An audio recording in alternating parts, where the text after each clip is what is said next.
அவன் முழு மனசோட இதை ஏத்துக்கிட்டாதான் என்னால உங்க கூட நிம்மதியா வாழ முடியும். மென்டல் அவ எதுக்கடி நம்ம வாழ்க்கையில? அதெல்லாம் நீங்க சொல்லாதீங்க. அவ மனசுல உங்களை பத்தின எண்ணம் என்னவா இருக்கு, அவளுக்கு என்ன மாதிரியான நம்பிக்கைய நீங்க கொடுத்து வச்சிருக்கீங்க. நீங்க மூவ் ஆன் பண்ணிட்டீங்க, ஆனா அவ மூவ் ஆன் பண்ணலனா அது நடக்கணும். எந்த உறுத்தலும் இல்லாம அது நடக்கணும். இல்லனா இந்த பாரதி கண்ணம்மா சீரியல்ல வர மாதிரி அந்த வில்லி டார்ச்சர் பண்ற மாதிரி அவ என்ன வந்து டார்ச்சர் பண்ணுவா. அது வேணாம், அது நடக்க கூடாது. அது என் வாழ்க்கையில நடக்கவே கூடாது.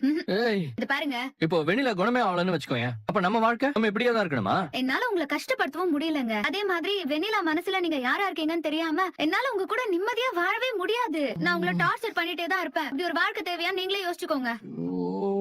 என்னடி பேசுற நீ? பாத்தீங்களா, இதே உங்களால டாலரேட் பண்ணிக்க முடியல. நான் எதிர்பார்க்கிற பதில் கிடைக்காத வரைக்கும் இந்த டார்ச்சரை தாங்க நீங்க அனுபவிக்கிற மாதிரி இருக்கும். இங்க பாருங்க, நான் உங்களை அப்புறம் படுத்தி வச்சிருவேன். என்ன பத்தி உங்களுக்கு முழுசா தெரியாது. அப்புறம் நீங்களே என்ன வெறுத்து ஓடுற மாதிரி நான் கொண்டு வந்து நிறுத்திடுவேன். அத நினைச்சு எனக்கு ரொம்ப பயமா இருக்குப்பா. எங்க அம்மாவை சமாதானப்படுத்துறத கூட ஈஸியா பண்ணிடலாம். ஆனா என் மனசுல வெண்ணிலா விஷயம் குற்ற உணர்ச்சியாவே இருக்கும். நீ என்னடி பண்ண? உனக்கு எதுக்கடி குற்ற உணர்ச்சி? நீங்க ஒன்னும் நல்லா இருக்கணும்லாம் யோசிக்க தேவையில்ல. அம்மா சரி அட ஆரம்பிக்காத. உன் மனசுல இருக்கிற போராட்டம் என்னன்னு எனக்கு தெளிவா புரியுது. நான் ஜென்மம் ஆனாலும் சரி, எனக்கு நீதான். நான் உன்னை விட்டு எங்கேயும் போவே மாட்டேன். இங்க பாரு, உனக்கு என் மேல முழு நம்பிக்கை இருந்தா வெண்ணிலா விஷயத்துல உனக்கு எந்த குற்ற உணர்ச்சியும் வராது. ஆனா உனக்கு அந்த நம்பிக்கையை கொடுக்க நான் தான் மிஸ் பண்ணிருக்கேன். அந்த ட்ரஸ்ட் அதுவே உனக்கு என் மேல பில்ட் ஆகுற வரைக்கும் நான் இங்கதான் இருப்பேன். உங்க அம்மாவோட நம்பிக்கையை தான் நான் இன்னும் சம்பாதிப்பேன். அவங்களே உனக்கு நம்பிக்கையை கொடுத்து என் கூட உன்னை அனுப்பி வைப்பாங்க. அது வரைக்கும் நான் வெயிட் பண்றேன். ரிலாக்ஸ்டா இரு. சரி.